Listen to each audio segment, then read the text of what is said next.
என்னோட ஒய்ஃப் எப்போ பார்த்தாலும் என்கிட்ட சண்டை போட்டுகிட்டே இருக்காங்க. என் மைண்ட் செட்டுக்கும் அவங்க மைண்ட் செட்டுக்கும் சுத்தமாகவே ஒத்து வர மாட்டேங்குது. நான் ஒரு தவறான பார்ட்னரை சூஸ் பண்ணிட்டேனா, நான் பேசாமல் டிவோர்ஸ் பண்ணிடுவா அப்படின்னு பல விதமான குழப்பங்களில் நீங்கள் இருக்கீங்களா? அப்போ கர்த்தர் உங்கள் ஒய்ஃபை பற்றியே உங்ககிட்ட பேசணும்னு நினைக்கிறாரு. வாங்க கேட்கலாம். மனைவியை கண்டடைகிறவன் நன்மையானதை கண்டடைகிறான், கர்த்தரால் தயை பெற்றுக் கொள்கிறான். நீதிமொழிகள் 18வது அதிகாரம் 22வது வசனம்.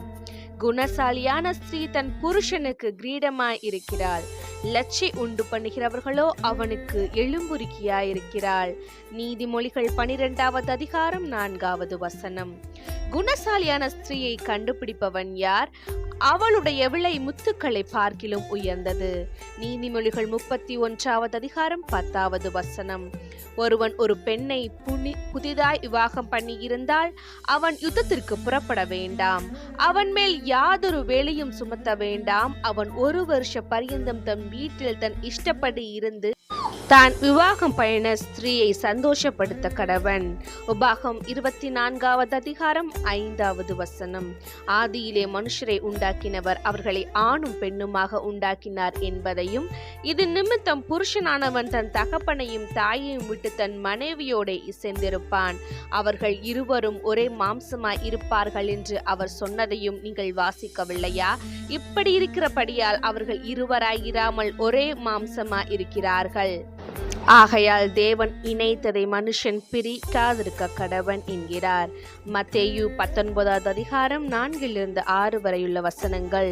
விவாகம் யாவருக்குள்ளும் கனமுள்ளதாயும் விவாகம் அசட்டை பண்ணப்படாததுமாய் இருப்பதாக. வேசி கள்ளரையும் உபச்சாரக்காரரையும் தேவன் நியாயம் தீர்ப்பார். எபிரேயர் 13வது அதிகாரம் 4வது வசனம். ஒருவனை யாதும் ஒருவன் மேற்கொள்ள வந்தால் இருவரும் அவனுக்கு எதிர்த்து நிற்கலாம், மூப்பொரினுள் சீக்கிரமாய் அறாது.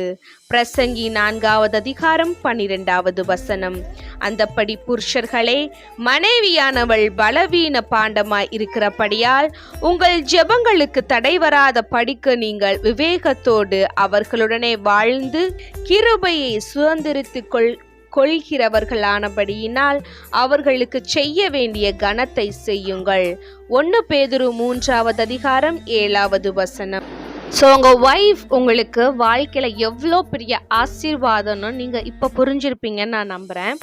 ஒருவேளை உங்கள் ஒய்ஃப்க்கும் உங்களுக்கு நிறைய முரண்பாடு இருந்தால் நீங்கள் உங்கள் ஒய்ஃபுக்காக நீங்கள் நன்றி சொல்ல ஆரம்பிங்க.